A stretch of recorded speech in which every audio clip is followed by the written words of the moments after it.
Ang nakaraan ay dumating sa lugar ang City Master kasama ang dalawang Elder upang pigilan ang ating bida sa pag-atake sa stargazing platform. Nang sila ay nakalapit na sa ating bida ay nagbigay ng paggalang ang City Lord kay Chu Ziyu, isang karangalan daw ang pagdating ni Daoist Chu sa Mengxing City, at humihingi din siya ng paumanhin dahil hindi raw niya siya maayos na sinalubong. Siya raw ay siya si Chen Fangchen ang City Lord ng Mengxing City. Ay maaari ba niyang malaman kung bakit inatake ni Daoist Chu ang stargazing platform? Ang mga cultivator na nasa ibaba ng tower ay kanilang napagtanto na mismong nagpunta ang City Lord upang kausapin si Chu Ziyu. Ngunit nabigla lang ang City Lord maging ang dalawang Elder dahil imbis na makinig si Chu Ziyu ay ipinagpatuloy lang ng ating bida ang kanyang pag-atake. Pero ang hindi nila alam dahil ang mismo palang inatake ni Chu Ziyu ay ang kaluluwa na hindi nakikita ng ibang mga tao. At nakaramdam ng kaba ang City Lord dahil mas lalo pang pinalakas ni Chu Ziyu ang gintong aura sa kanyang katawan, kaya sinabi ng City Lord sa ating bida na kung talagang desidido si Daoist Chu na wasakin ang stargazing platform ay kahit alam nila na hindi nila siya kayang talunin ay lalaban sila hanggang sa abot ng kanilang makakaya. Pero walang pakialam si Chu Ziyu sa mga binanggit ng City Lord dahil nakatuon lang ang kanyang pansin sa kaluluwa na siya lang ang nakakakita. Mapapansin din sa mukha ni Chu Ziyu na masyado na siyang nainis. Iniisip din niya na ang kakaiba raw na nilalang na nasa langit na siya lang ang nakakakita, at kahit ipaliwanag pa niya ito sa mga tao na nandito ay siguradong walang maniniwala sa kanya. At sino din daw ang nakakaalam kung anong klaseng kapahamakan ang mangyayari kapag dumating ang halimaw na iyon, may mas mahalaga pa raw siyang aasikasuhin dito sa Mengxing City, kaya hindi niya hahayaan na magulo ng halimaw ang lungsod na ito. Doon ay sumambulat na nagkaroon ng malakas na pagsabog ng tuluyan nang pinakawalan ng ating bida ang kanyang malakas na atake. Dahil dito ay mapapansin sa mukha ng City Lord na hindi na maipinta ang kanyang mukha sa sobrang inis, kaya nagtanong sa kanya ang matandang babae na Elder na kung ano na raw ba ang kanilang gagawin. Nagsaad din ang lalaki na Elder, na si Daoist Chu ay masyadong malakas, kahit magtulong-tulong pa daw silang tatlo para lang harapin siya ay wala pa rin silang kalaban-laban, na pinasangayunan naman ng isa pang Elder ang sinabi ng kanyang kasama, kapag bigla-bigla na lang raw silang kumilos ay malamang hindi ito mauuwi sa maganda. Sa paliwanag ng dalawang Elder ay wala na lang ibang nagawa ang City Lord kung hindi nang gagalaiti sa sobrang inis, dahil ang tangi na lang nilang magagawa sa sitwasyon na ito ay manood habang sinisira ni Chu Ziyu ang stargazing platform. Samantalang itong si Ye Hongqi ay mayroon siyang napansin na kakaiba kung bakit ganito na lang ang kilos ni Chu Ziyu. Parang mayroon raw mali dito, ngunit ang stargazing platform ay ilang 10,000 taon nang nakatayo, kung mayroon raw problema ay matagal na sana itong natuklasan. Doon ay makikita si Chu Ziyu na walang tigil niyang inatake ang tore, upang ganap na niya itong masira. Dahil dito ay nagkaroon ng malaking bitak ang bawat gilid ng stargazing platform at anumang minuto ay ganap na itong mawasak. Ang mga tao na nanunood sa ibaba ay hindi sila makapaniwala dahil talagang winasak ni Chu Ziyu ang stargazing platform. Sa tuluyang pagkasira ng stargazing platform ay tuluyan din na naglalaho ang imahe ng kaluluwa na nakabantay nito. At sa ilang sandali ay ganap nang naglaho ang kaluluwa na nakabantay sa tore, habang itong si Chu Ziyu ay seryoso niyang tiningnan ang nasa kanyang ibaba. At napabuntong hininga na lang siya dahil sa wakas ay naglaho na ang halimaw na kaluluwa. At nagulat si Chu Ziyu dahil bigla na lang nagliwanag ang singsing na nakuha niya galing sa patriarka ng pamilyang Zhou. Mapapansin sa paligid nito ang kumikinang na kulay pulang liwanag, kaya nasabi ni Chu Ziyu sa kanyang sarili na kung ang ibig raw bang sabihin nito na ang reaksyon ngayon ng singsing ay mayroong kaugnayan sa kanyang pagsira sa stargazing platform. Kaya ang tanging ginawa ni Chu Ziyu ay kanyang pinalutang ang maraming bato sa ibaba, at sa pinakaibaba nito ay makikita ang isang kulay itim na bilog na bato. Ang mga tao nang kanilang nakita ang bilog na bato na lumutang ay kanilang napagtanto na marahil ito na raw ang pinakanatatanging kayamanan na nakatago sa loob ng stargazing platform. Wala naman sinayang na oras si Chu Ziyu dahil agad niyang kinuha ang bato na lumutang. Sa pagkuha ni Chu Ziyu sa kayamanan ay nabigla ang mga tao, bagaman gusto nila itong kunin, ngunit wala silang magawa sa lakas ni Chu Ziyu. Nakangiti pang nagsalita sa lahat si Chu Ziyu na ang kayamanan raw na ito ay nakatadhana para lang sa kanya, kaya silang lahat na nandito ay gusto ba nila siyang patayin upang makuha lang itong kayamanan. Sa mga binanggit ni Chu Ziyu ay masyadong natakot ang mga cultivator, at ni isa sa kanilang lahat ay walang naglakas ng loob na nakawin ang kayamanan sa kamay ng ating bida. Sa isip-isip ng mga cultivator na ang kayamanan raw na iyon ay namumukod-tangi, ngunit ang malaking problema ay masyadong malakas si Chu Ziyu upang kanila itong agawin. Bigla naman nagsalita ang City Lord ng Mengxing City, na 2,000 taon na raw siyang naging City Lord dito sa Mengxing City, pero minsan ay wala pa siyang natuklasang kayamanan sa stargazing platform. Sa unang punta pa lang raw dito ni Daoist Chu ay napansin niya kaagad ang kakaiba. Talagang napakatalas raw talaga ng mga mata ni Daoist Chu. Sumagot sa kanya si Chu Ziyu na masyado naman raw talaga siyang pinuri ni City Lord Shen, wala raw siyang ibang husay pero ang kanya lang masasabi ay talagang matalas talaga ang sarili niyang mga mata. Sa ibinigay na sagot ni Chu Ziyu ay nanggagalaiti sa sobrang inis si City Lord Shen. Gusto na sana niya itong turuan ng leksyon ngunit wala siyang magawa dahil ibang antas ang lakas ni Chu Ziyu. Makalipas ang ilang sandali ay bumalik na sa kanyang silid ang ating bida para sa kanyang seclusion. Upang hindi siya magambala ay nilagyan niya ng formation ng buong silid, at sabay umupo siya na kanyang iniisip kung saan raw ba nanggaling itong hiyas na kanyang nakuha, marahil raw ba na mayroon itong kaugnayan sa Zulong Ring. Kahit isa pa raw itong sirang artifact ay isa pa rin itong banal na kagamitan na naglalaman ng mahigit 1,000 restriction, kinakailangan pa niya ng ilang oras upang tuluyan itong ma-refine. Kasunod nito ay ikinuyom ni Chu Ziyu ang kanyang kamay upang kanyang pasukin kung ano talaga ang nilalaman ng Zulong Ring. Matapos doon ay muling iminulat ni Chu Ziyu ang kanyang mga mata at laking gulat niya sa kanyang nakita. Dahil pala nakapasok siya sa isang malaking templo, kaya napapatanong siya na kung ito na raw ba ang loob ng singsing, masyado raw mayaman ang enerhiya ng langit at lupa sa lugar na ito. Doon ay naglakad si Chu Ziyu upang kanyang suriin kung ano pa ang nakatago sa loob. At napatigil siya sa kanyang paglalakad dahil napansin niya na mayroong isang malaking poste na mayroong imahe ng malaking Buddha. Napansin din niya na kakaiba ang isang mata nito, kaya natanong niya na kung ang mata raw ba na iyon ay isang itim na hiyas. Napapaisip din si Chu Ziyu na wala raw laman ang kaliwang mata ng statwa, kaya ang ibig sabihin nito ay kinakailangan pa niyang hanapin ang isang mata upang makumpleto ang singsing. Sa lalim ng iniisip ni Chu Ziyu ay hindi maalis ang kanyang tingin sa statwa, at sa gitna ng kanyang iniisip ay nabigla siya dahil mayroong isang boses ang tinawag ang kanyang pansin, sinaad pa ng boses na lumapit raw ito sa kanya. Kaya natanong ni Chu Ziyu na kung ang poste raw ba na ito ang nagsasalita. Doon ay tinanong ni Chu Ziyu ang nagsasalita na kung sino raw ba ito, pero muli lang siyang pinalapit ng boses, sinaad pa ng boses na kaya raw niyang tuparin kung ano ang kanyang mga kahilingan, maging kapangyarihan, kayamanan at magagandang babae ay kaya niyang ibigay kung ano man ang ninanais ng kanyang puso. Imbis na maniwala ay natawa lang si Chu Ziyu sa mga binanggit ng boses, dahil lumang tugtugin na daw ang kanyang mga trick. Inaakala raw ba ng boses na 3 taong gulang pa ang kanyang kausap upang madali lang niyang malinlang. Sa may naiinis na tono ay muling pinalapit ng boses ang ating bida, kung mayroon raw siyang lakas ng loob ay agad na itong lumapit sa kanya. Pero mas lalo lang siyang iniinis ni Chu Ziyu, sambit pa ng ating bida sa boses na aalis na siya, at sa susunod na lang sila magkikita muli dahil wala na siyang gaanong oras. At sa ilang sandali ay muling iminulat ni Chu Ziyu ang kanyang mga mata. Sabay na sabi niya sa kanyang sarili na tama raw ang kanyang system na masyadong makapangyarihan ang nasa loob nitong singsing, masyado raw mapanganib itong singsing kapag kanya lang itong pababayaan na dalhin ng walang ingat, kaya ang dapat niyang gawin ay masil itong singsing sa isang tamang lalagyan. Doon ay nilagyan ni Chu Ziyu ng seal ang kahon kung saan niya inilagay ang singsing.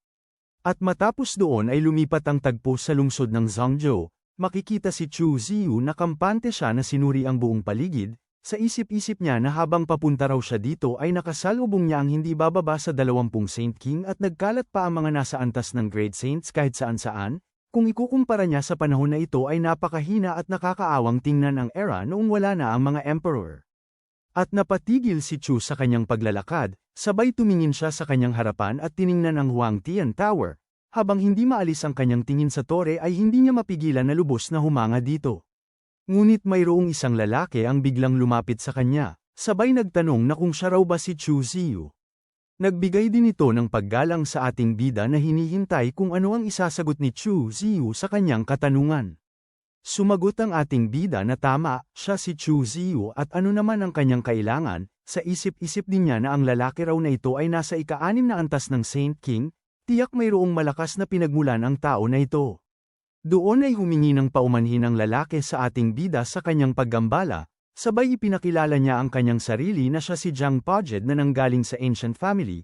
Ang dahilan kung bakit siya lumapit kay Senior Chu ay mayroon siyang mahalagang sasabihin at pag-uusapan, wika pa niya na kung alam na raw ba ng Senior Chu na nagbago na ang patakaran ng Huangtian Tower sa pagkakataon na ito. Sumagot si Chu Ziyu na mayroon na siyang narinig patungkol doon. Inalok din ni Jiang Podjed ang ating bida na mag-usap muna sila doon sa tea house dahil mahaba ito na kwento.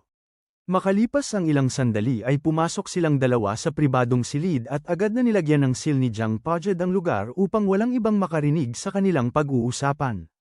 Doon ay ipinaliwanag ni Jiang Podjed ang lahat, na ngayon ay nagbago na ang patakaran ng Huangtian Tower, at sa pagkakataon na ito ay kinakailangan na harapin ng sangkatauhan ng direkta ang mga demonyo at barbaro.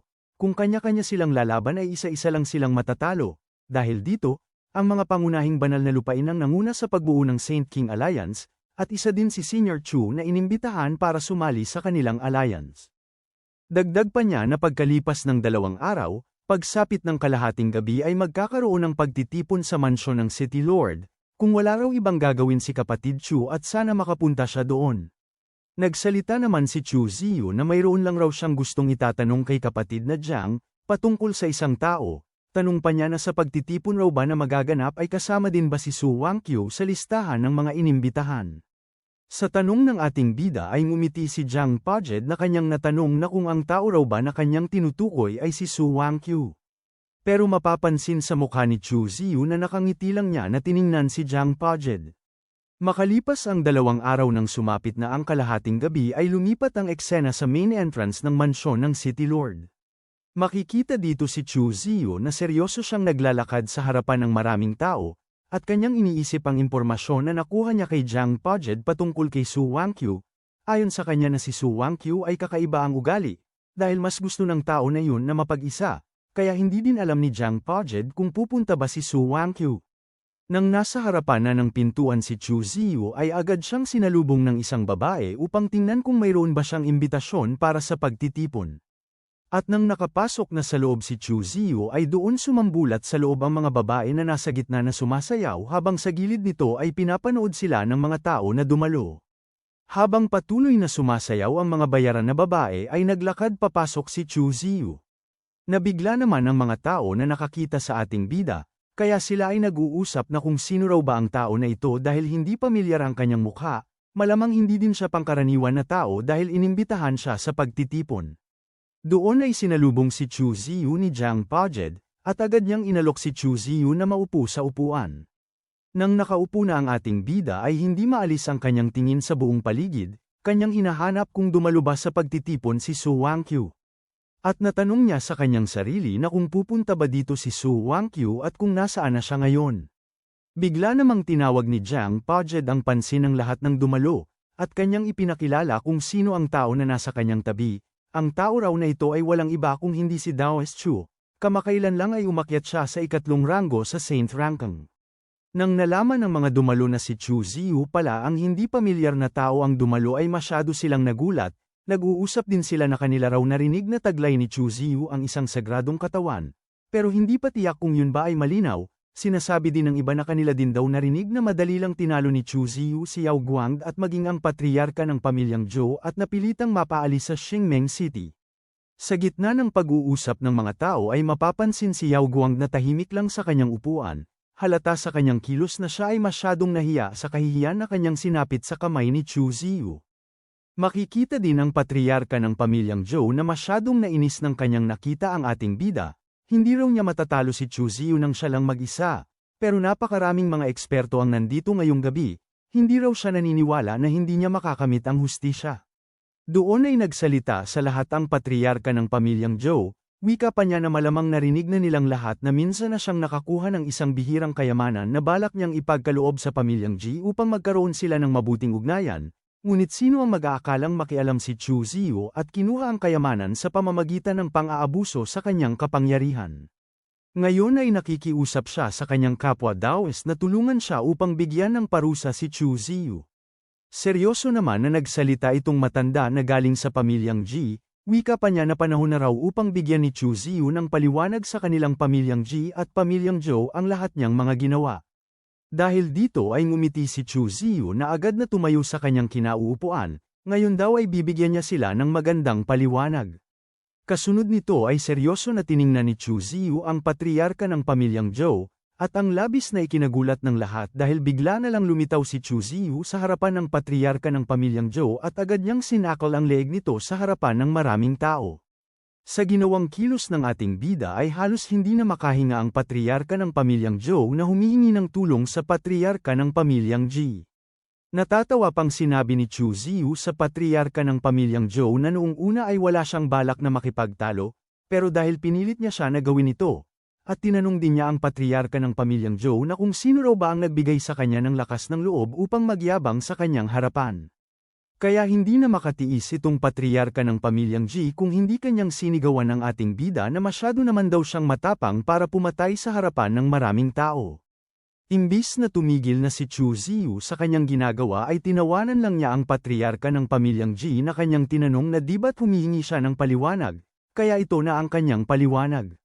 Doon ay ginalaw na ni Chu Ziyu ang kanyang isang kamay upang kanya nang tapusin ang buhay ng patriarka ng pamilyang Zhou. Gulat naman itong patriarka ng pamilyang Ji dahil binabalak talaga ni Chu Ziyu na pumatay ng isang eksperto sa harapan ng maraming eksperto.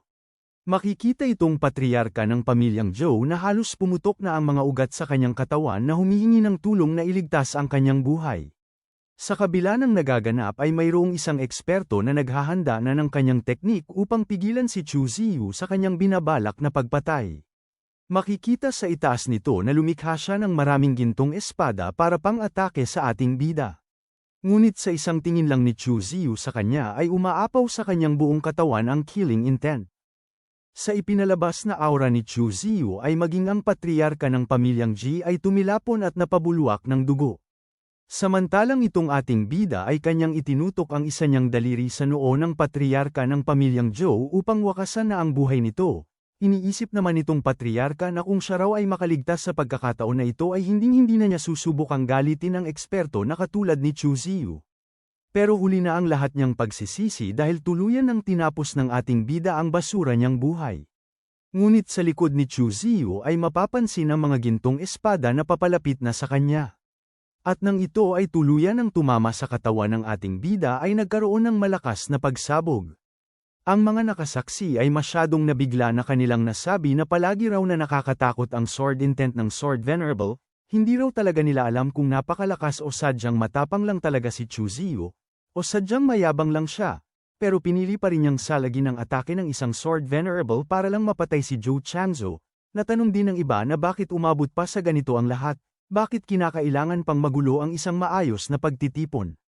Tuwang-tuwa naman itong patriarka ng pamilyang Ji dahil masyado raw malakas ang sword energy na tumama sa katawan ni Chu Ziyu, natitiyak niya na ngayon ay magiging lumpo na si Chu Ziyu, mahusay raw talaga ang ginawa ng Sword Venerable, dahil karapat-dapat na mamatay si Chu Ziyu.